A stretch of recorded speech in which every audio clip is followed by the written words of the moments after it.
The USS Ronald Reagan carrier battle group sails into the South China Sea. Evidence has emerged that China has deployed fighter jets to an airstrip on a disputed island there. Satellite imagery from July 15 shows at least 4 aircraft present. This move comes 2 days after U.S. Secretary of State Michael Pompeo declared that Beijing's claims to offshore resources across most of the South China Sea are completely unlawful. It is also set against a large U.S.-led naval exercise and rising tensions across the region generally. Planes are believed to be the Chinese-made J-11B variant of the famous flanker aircraft. These are broadly equivalent to the F-15 Eagle used by the U.S. Air Force. China builds a range of versions of the Russian family of fighter aircraft, originally known as the Sukhoi Su-27 flanker. While the exact variant is hard to discern from the satellite imagery, there is no doubt that these are flankers. The flankers are on the airstrip at Woody Island in the Paracel Islands. Although de facto occupied by China, it is also claimed by Taiwan and Vietnam, and is one of many islands in the area that are disputed. China beefed up the facilities in recent years and has deployed fighters and bombers there previously. Aircraft were initially spotted by open-source intelligence analysts using low-resolution commercial satellite imagery. Twitter user Duan Deng posted an image Thursday. Now high-resolution satellite imagery from Airbus confirms the situation. The timing of the deployment could relate to a number of external factors. It may related directly to Pompeo's statement. It is also a day after a U.S. Navy destroyer, the USS Ralph Johnson, performed a freedom of navigation operation in the area and a week after a major international naval exercise involving 2 U.S. Navy aircraft carriers. Either way, it may be intended to send a message, or even as a hedge against military action. Of course, it could be coincidental. The U.S. Navy exercise involves both the USS Nimitz CVN-68 and the USS Ronald Reagan CVN-76. The carriers were joined by a full complement of escort ships and Japanese Navy vessels.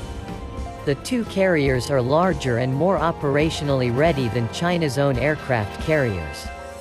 But the Chinese Navy is gaining ships and experience at an incredible rate. The USS Ronald Reagan carrier battle group returned to the South China Sea on Friday. The combat capability of 4 flankers, in isolation, is modest when compared to a U.S. Navy carrier strike group. But their deployment does send a message regardless of the motive. The groups led by the USS Nimitz and USS Ronald Reagan were showing their operational commitment to allies and partners in the region, providing combatant commanders with significant operational flexibility if needed in response to regional situations.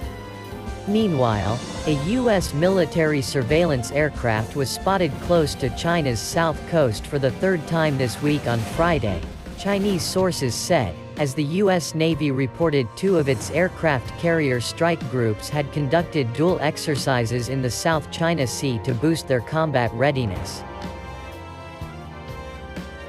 U.S. Air Force E-8C aircraft, which is fitted with specialist radar, communications, operations and control systems, was seen reconnoitering as close to 72 nautical miles off the coast of Guangdong Province, according to the South China Sea Strategic Situation Probing Initiative. The sighting was the 3rd this week, it said. Analysts said the plane was probably monitoring Chinese troop deployments and movement along the coast.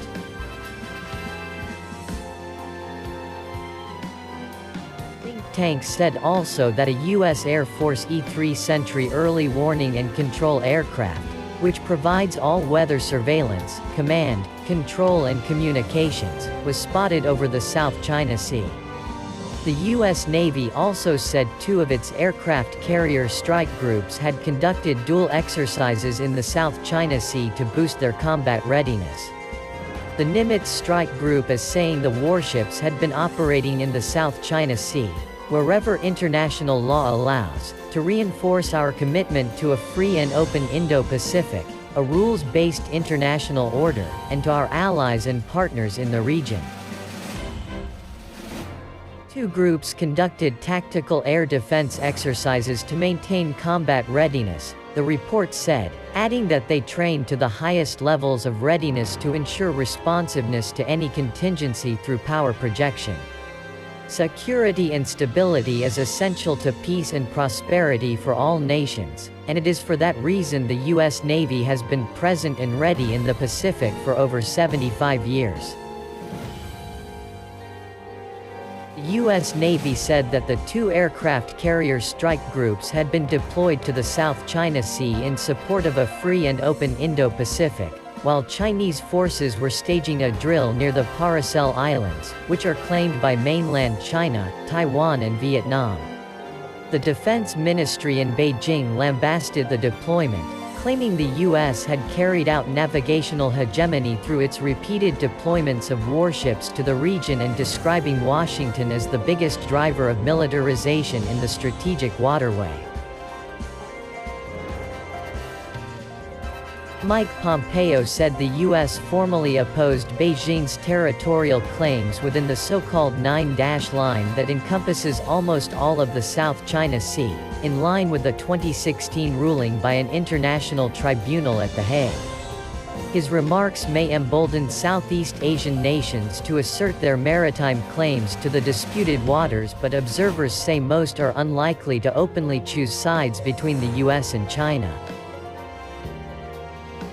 Colin Koh, a research fellow at the S. Rajaratnam School of International Studies at Singapore's Nanyang Technological University, said the carrier strike group's operations showed the U.S. Navy was intent on maintaining its freedom of navigation in the South China Sea regardless of the rising challenge from the Chinese military.